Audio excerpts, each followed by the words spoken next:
नमस्ते विद्यार्थी मित्रांनो, पोलीस भरती 2024 पार पडली आणि त्या पोलीस भरतीमध्ये अंशकालीन उमेदवारांना ज्यांना 5% आरक्षण आहे ते उमेदवारच कुठे उपलब्ध झाले नाहीत। महाराष्ट्रातले फक्त असं 4 जिल्हे आहेत की जिथे अंशकालीन उमेदवार उपलब्ध झालं, बाकी कुठेही अंशकालीन उमेदवार उपलब्ध झाले नाहीत। त्या सर्व जागा सर्वसाधारण गटाला देण्यात आल्या।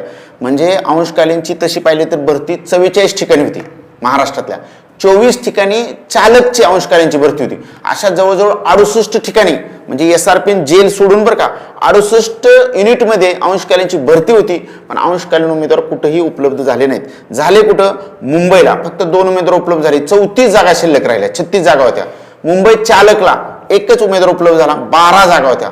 गोंदिया या ठिकाणी एकच जागा होती, एक उमेदवार उपलब्ध झाला। नाशिक शहरला 2 जागा होत्या, तिथं एकच उमेदवार उपलब्ध झाला। अशा फक्त 4 युनिटला अंशकालीन उमेदवार उपलब्ध झाले, बाकी कुठेही झाले नाहीत।